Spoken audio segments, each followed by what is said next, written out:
அவை உறுப்பினராக, தேசிய முற்போக்கு திராவிட கழகத்தின் பொதுச் செயலாளராக, ஒட்டுமொத்த பெண்கள் சார்பாக அதை நான் வரவேற்கிறேன். ஏற்கனவே புரட்சி கலைஞர் கேப்டன் அவர்கள் இருந்த பொழுது 33% மாபெரும் ஒரு பெண்கள் மாநாடு நடத்தி பெண்களுக்காக ஒரு சீருடையை கொடுத்து பெண்களுக்கு மரியாதை கொடுத்தவர் இந்த அவையில் எதிர்க்கட்சி தலைவராக இருந்த கேப்டன் அவர்கள். அந்த வகையில் பெண்கள் தான் இந்த நாட்டின் கண்கள் என்பதில் யாருக்கும் எந்த மாற்று கருத்தும் கிடையாது. முதலமைச்சர் அவர்களே, எதிர்க்கட்சி தலைவர் அவர்களே, அமைச்சர் பெருமக்களே, சட்டமன்ற உறுப்பினர்களே, அவை பணியாளர்களே, காவலர்களே, கேமராமேன்களே, இந்த சட்டமன்றத்திற்காக உழைக்கும் அனைத்து அரசு ஊழியர்களே, அனைவருக்கும் முதல்கண் எனது பணிவான வணக்கங்களை தெரிவித்துக் கொண்டு, இன்றைக்கு மிக முக்கியமான நாளாக 2 தீர்மானங்கள், அதை குறித்து என்னுடைய உரையை நான் தொடங்குகிறேன். மத்திய அரசு இதுவரை தொகுதி மறுவரையை தொடர்பான இந்த மசோதாவில் சட்ட முன்வொழிவு இதுவரைக்கும் மத்திய அரசுல சட்ட முன்வொழிவு இதுவரை கொண்டு வரவில்லை. அப்படி இருக்கையில் நம் தமிழ்நாட்டில் அந்த கொண்டு வருவதை எந்த அடிப்படையில் இது சரியாக இருக்கும் என்பதை நான் கேட்கிறேன். ஏன்னா இதுவரைக்கும் சட்ட முன்வொழிவு நம்மளுடைய மத்திய அரசு கொண்டு வரவில்லை.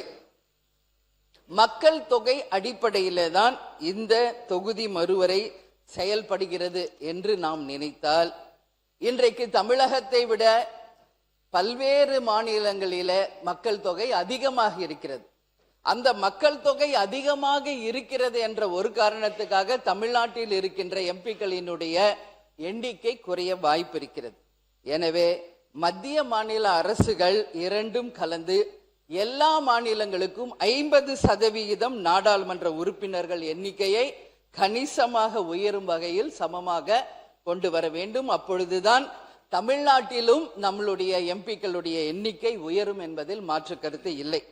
அதே போல 543 எம்பிக்கள் இருக்கின்ற இடத்திலே 815 எம்பிக்கள் வருவதற்கு வாய்ப்பாகும். இன்றைக்கு நிலையில் தமிழ்நாட்டில் மொத்தம் 39 எம்பிக்கள் மட்டுமே இருக்கின்றார்கள். இந்த தொகுதி மறுவரையின் மூலமாக கண்டிப்பாக தமிழ்நாட்டுக்கு 59 எம்பிக்கள் வருவதற்கு வாய்ப்புகள் இருக்கின்றது.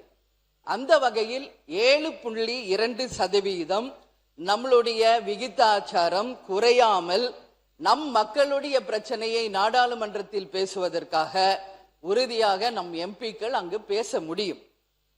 இன்றைய நிலையில் 10 லட்சம் மக்களுக்கு ஒரு எம்பி தான் இப்பொழுது நாடாளுமன்றத்திலே இருக்கிறார்கள். இந்த தொகுதி மறுவரை செய்வதன் மூலம் 7 லட்சத்திலிருந்து 8 லட்சம் மக்களுக்கு ஒரு எம்பி விகிதமாக அந்த தொகுதிக்கு மக்கள் சிறப்பாக கண்டிப்பாக நம்மளுடைய எம்பிக்கள் பணியாற்ற முடியும். இப்ப 10 லட்சம் பேருக்கு ஒரு எம்பி வேலை செய்யறதுக்கும் 7லிருந்து 8 லட்சம் மக்களுக்கு ஒரு எம்பி அந்த மக்கள் குறைகளை நேரடியாக கேட்டு அதை பாராளுமன்றத்திலே பேசி தமிழ்நாட்டுக்கும் தமிழக மக்களுக்கும் அதன் மூலம் பல்வேறு விதமான திட்டங்களை கொண்டு வர முடியும். எனவே அந்த மக்கள் தொகை மறுசீரமைப்பில் உறுதியாக தமிழ்நாட்டுக்கு 59 எம்பிக்கள் மேல் வரும் பொழுது 7லிருந்து 8 லட்சம் மக்களுக்கு ஒரு எம்பி வீதம் கண்டிப்பாக வரும். அதே போல பெண்களுக்கு 33% தர வேண்டும் என்று ஒரு தீர்மானம். அதை ஒரு பெண் அவை உறுப்பினராக, தேசிய முற்போக்கு திராவிட கழகத்தின் பொதுச் செயலாளராக, ஒட்டுமொத்த பெண்கள் சார்பாக அதை நான் வரவேற்கிறேன். ஏற்கனவே புரட்சி கலைஞர் கேப்டன் அவர்கள் இருந்த பொழுது 33% மாபெரும் ஒரு பெண்கள் மாநாடு நடத்தி பெண்களுக்காக ஒரு சீருடையை கொடுத்து பெண்களுக்கு மரியாதை கொடுத்தவர் இந்த அவையில் எதிர்க்கட்சி தலைவராக இருந்த கேப்டன் அவர்கள். அந்த வகையில் பெண்கள் தான் இந்த நாட்டின் கண்கள் என்பதில் யாருக்கும் எந்த மாற்று கருத்தும் கிடையாது. இங்கே இருக்கின்ற ஒவ்வொரு உறுப்பினருக்கும் நிச்சயமாக பேக் போன் யாருன்னா பெண்கள் தான். அந்த பெண்கள் நிச்சயமாக அரசியலிலும் கோலோச்ச வேண்டும். இன்னைக்கு எல்லா இடத்திலும் பெண்கள் மிக சிறப்பாக பணியாற்றி கொண்டிருக்கும் பொழுது அரசியலிலும் மிகப்பெரிய அளவில் பெண்களை ஊக்கப்படுத்தும் நம்மளுடைய கட்சிகளுக்கு என்னுடைய நன்றிகளை இந்த நேரத்தில் தெரிவித்துக் கொள்கிறேன். இந்த அவையிலும் மேக்சிமம் லேடிஸ் இருக்காங்க. சோ அதை முதலமைச்சர் அவர்களுக்கு நிச்சயமாக இந்த நேரத்தில் பெண்கள் சார்பாக நான் நன்றி சொல்லும். இன்னும் இந்த விகிதாச்சாரம் அதிகமாக வேண்டும் என்பதையும் இந்த நேரத்தில் நான் கேட்டுக்கொள்கிறேன். அந்த வகையில் பெண்களுக்கு 543 இருந்து 33% ஒதுக்கினால் மொத்தம் 179 பெண் எம்பிக்களுக்கு மாறாக 815 எம்பிக்கள் இன்று 33% இடஒதுக்கீட்டின்படி வழங்கினால் 269 பெண் எம்பிகள் வருவார்கள் நம்ம தமிழ்நாட்டில். அப்படி நம்ம பார்த்தா மொத்தம் டெல்லியில 259 பெண் எம்பிக்கள் வரும் பொழுது பெண்கள் மட்டுமே 90 பேர் அதிகமாக வாய்ப்பு இருக்கிறது.